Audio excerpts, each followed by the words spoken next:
Ti poslušaj, zakaj ima ta avto 4 ure?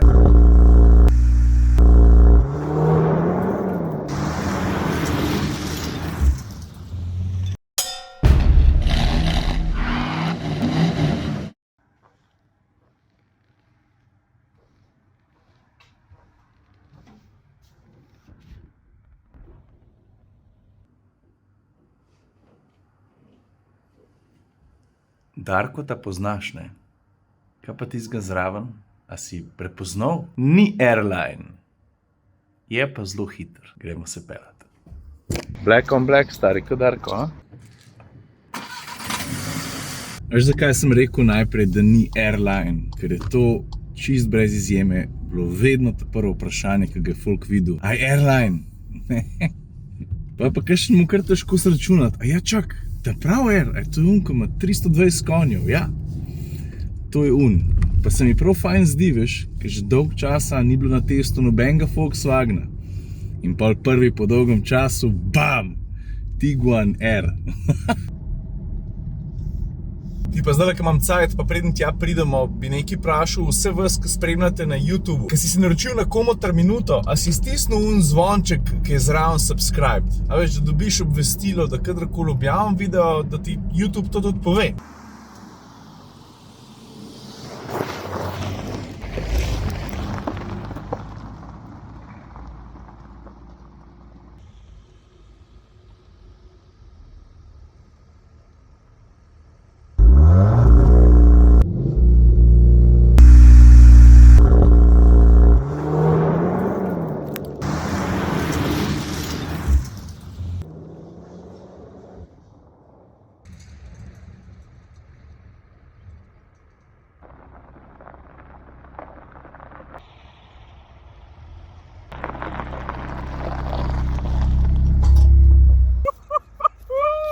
Ti veš, kako se ta stvar premakne iz nule. Ni pomemben, kakšna je podlaga. Asfalt, itak, makadam. Si videl, kako ga je izstrelil, kot da bi ga na eno ogromno fračo napel, pa sem rekel, zdajle, čak sem še malo, zdajle ga bom pa spustil.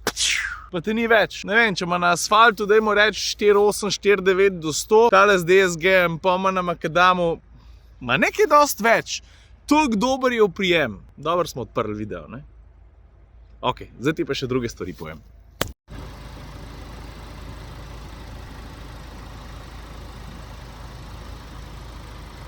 Dajmo že kar na začetku razpucati ta glavno stvar. Ne glede na to, da je to daleč najhitrejši Tiguan, je njegovo osnovno poslanstvo hudo jasno, ravno tako, kot pri vseh ostalih Tiguanih, ne glede na motor. Je že res, da ima 320 konjev, da je izjemno hiter. Je že res, da se primarno, v katerikoli nastavitvi ga pač imaš, še vedno jasno nagiba k udobju. Ampak na koncu dneva je tako, kot pač sem rekel vsi ostali. To najprej družinski avto. To je njegova naloga. Poleg vseh ustvarih zadolžitev, ki mu jih lahko še pripneš. To je pa res. In jaz vem, da pogosto govorimo o avtomobilskih kompromisih, ampak to, kar gledaš v tem trenutku, je dejansko eden najboljših. Pa sem že v Atmosferci podcastu povedal, da če daš ključe tega avtomobila eni osebi, ki ne sluti, česa vse je sposoben na asfaltu in na makadamu, pobereš dol značke R, daš ključe v roke, pa rečeš, da se pelje. In če ta oseba ne bi po defaultu bila nagnjena k nekemu iskanju meja in športni vožnji, grem stav, da tudi opazila ne bi, da ima avto 300 konjev, da tako zelo gre. Dobro, ajde, mogoče bi dobil kakšno vprašanje v stilu, ti poslušaj, zakaj ima ta avto 4 ure? Ker ne pozab, ne, te izpuhi, ki jih vidiš, so povsem pravi. Dajmo pogled, takole približno izgleda izpušen sistem od spodaj. Pa verjetno bi se ta oseba obregnila še ob sedeže v smislu ti, zakaj pa tako dobro objemajo? V resnici gre za odličen izdelek, ki je zelo komforten, ampak tudi precej dobro drži telovno mesto. Zelo so čvrsti v ledvenem predelu. Usnja je samo za vzorc tukaj ob straneh, vidiš sicer pa alkantara, tkanina. Ne vem, če bi ta človek pogruntal. Mislim, ta dvojnost karakterja je tako zelo izrazita, da mimogrede pozabiš, v čem se pravzaprav voziš. Tisti, ki pa zraven sedijo, pa če ne vejo, pa sploh. Se spomnim, ko se je prvič Kapetanovič k meni zraven usedel, pa pač ni bil pozoren, nekje sem ga pobral, sosede na sovozniški sedež, se peljeva, najdem pol vmes se na luknjo, pa stisnem, brez da bi opazil, uno tipko R na volanu, s čimer vse nastavitve hipno prilagodiš na najbolj šarf butnem 2 dolne. Pa ki ga je prilimalo sedež, je rekel, čak, v čem se mi dopelajo? Pa je začel hitro iskati uno knjižico, kjer piše vse. Koliko ima kojnov, koliko stegne, kva je pravzaprav to za en avto, koliko košta in tako naprej. Mimogrede, točno tale testen avto se mi zdi, da dobrih 63 €, evo, pa smo ceno takoj odpikali. Koliko so pa ostale cene, pa kaj uvozniki ponujajo, to moraš pa že na njihovo spletno stran. Se vidiš, te stvari se mimogrede spremenijo sploh v teh časih. Senca telefona, to pa ni v redu.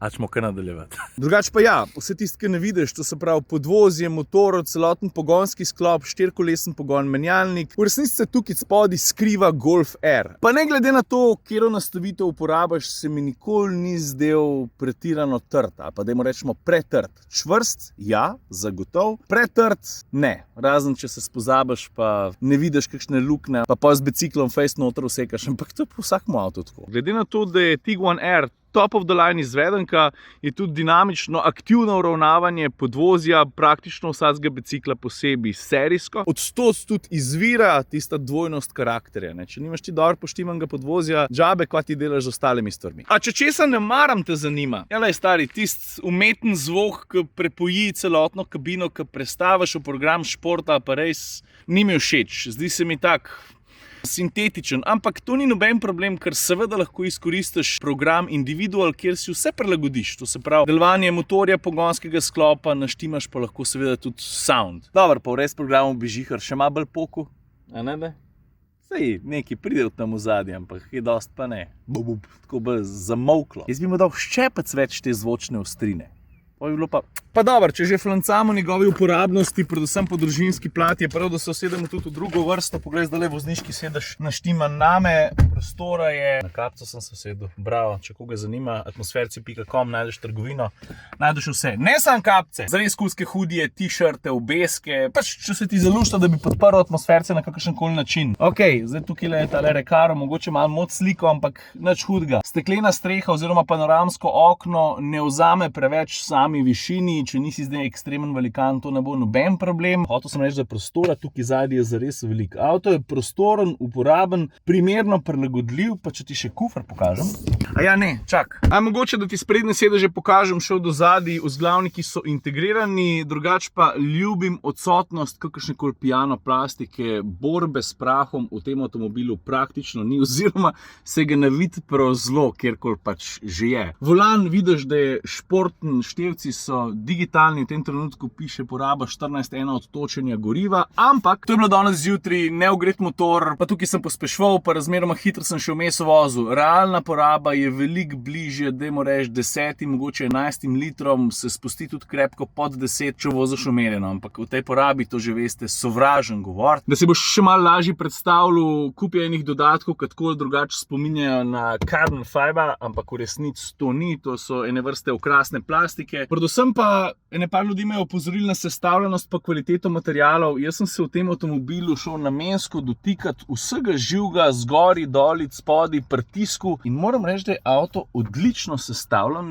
nič ne ropota, nič ne šklepeta. Če pogledaš sredinski greben, vidiš tukaj imaš neko osnovno nastavljanje s telim vrtljivim stikalom voznih programov oziroma prelaganje elektronke sami podlagi pa razmeram. A vidiš, tako razgleda to na tem osnovnem zaslonu. Ok, zdaj pa na vrš še kufer. Tukaj pa sploh ne bi smeli biti dileme, zato ker Volkswagen prav do osnovi lahko razpolagaš z nekaj več kot 600 litri. Jaz mislim, da dejansko tukaj nobena želja ne ostane odprta, takole zgleda dvojen poden. Aha, tukaj je pa moja pošta. Predvsem. Evo, takole nekako. Probi zignorirati sneakerse pa šlape, zgleda prtlažnik. Klop vidiš, kako je deliva. Desno pa levo še 2 luknji, nekdo je že pred mano pustil sol v avtu. Ok. Zdaj pa, kaj smo že rekli? A ja, še ena stvar, ki se tiče estetike, povezana je pa s feltnami. Namreč pisal mi je Aljaž, Slovenc, prav tako lastnik Tiguana R in je rekel, ti posluš, jaz ga vozim pa na 21-kah, se mi zdi, da so 20-ke kar mal premehne. Jaz pa moram reči, Aljaž, da se ne strinjam. Poslal si mi sliko, sem si jo dobro ogledal, pa tudi videl sem včeraj enega plavga tukaj v Ljubljani in moram reči, da bi sam, pa ne toliko sam zaradi udobja, verjamem, da če se tudi pele na večjih feltnah, na 21-kah, če so gume mogoče še malo tanjše, da je prilagodljivo podvozje sposobno ohraniti nivo podvozja takšno, kot pač more biti, ampak Me pa malo zmotilo razmerje med feltno pa zavornim kolutom. Se mi zdi, da je pa pol malo prevelika feltna za to žlajfo. Pa bremze so zmogljive, zelo dobro zagrabijo, tudi pri športni vožnji. Pustimo zdaj dirkališča pa te stvari, pa če bi šel za 10 km v vinke, to pol hitro počepne še tako športno avto, to je res. Ok, toliko o tem. Ja, mimogrede, plave čeljusti, gor je srebrn R, mu zelo lepo paše. O ceni smo spregovorili, o porabi tudi. Na koncu se bomo dotaknili pa enega vprašanja, ki me je pa kar malo premaknil. A veš, kaj je to bilo? Pa vas je bilo ene par, ki ste to vprašali. Ciril, če bi moral zbrati ali Tiguan R ali Darko. Pa moram reči, da sem prvič po dolgem času rekel, ti poslušaj, pa kar malo za razmisliti. Na koncu dneva, povsem iskreno, bi se vseeno odločil za Darkota, predvsem zato, ker se mi zdi, da bolj ustreza mojim konkretnim potrebam. Dobro, pa tudi ekonomičnost pri tistem avtomobilu, tudi zato, ker za čist druge vrste žival je druga zgodba. Ampak priznam pa, da je bil vprašanje težek, pa da sem se moral kar malo zakopati v vse to, kaj ti oba avtomobila ponujata. Ker R je že res zelo športen, ampak je pa tudi vse ostalo, kar ti od Tiguana pričakuješ z uporabnostjo in vsemi družinskimi avtomobilskimi vrednotami vred. Ne vem tudi, če bi cena morala biti kamen spotike pri takšnem avtomobilu, pa dajmo za hec vseeno pogledati, še kaj piše v tisti knjižci. Evo, lej, takole, to so osnovni tehnični podatki. A ja, tole mi je recimo še všeč, to sem pa čisto pozabil povedati. Koliko smo rekli, 205-300, ja. Tista glavnina navora, 420 Nm navora je na voljo od 2100 pa do 5300 vrtljajev. To je zelo široko območje, kjer ne rabiš veliko šaltati, da si zelo učinkovit. Tudi hiter. Poglej, tukaj imaš seznam serijske opreme, če želiš stisnem pauzo, pa si malo preber, predvsem pa pogled dodatna oprema. Jaz ne vem, mogoče bi se odločil absolutno za odlagalni paket, pa proti s panoramskemu strešnemu oknu, ker pač ni to nekaj, na kar bi jaz še posebej računal ali pa potreboval. Zvočen sistem Harman Kardon, oh god damn it. Ta je pa res zelo dober. Tudi ne spomnim se, kdaj bi jaz nazadnje to v kakšnem Tiguanu pa Volkswagenu videl. Osnova ne vem, koliko je, no, tole je pa cena razstavnega oziroma testnega avta, 63 797. Tudi kako avto zgleda mi je všeč. Ajde, veš, kaj me pa res malo motil? Na volanskih pa daj, da ti bom pokazal.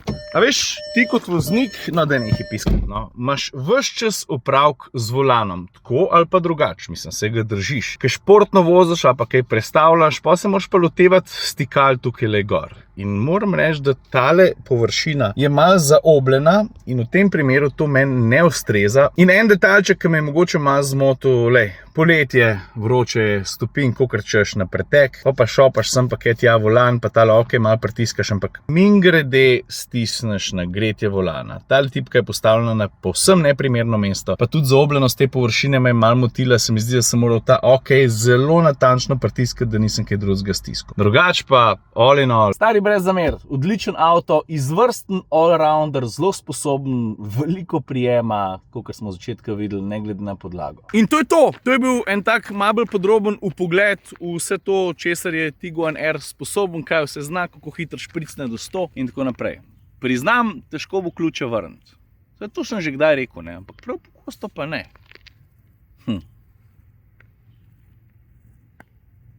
Fajn je. Folk, lepo se imejte.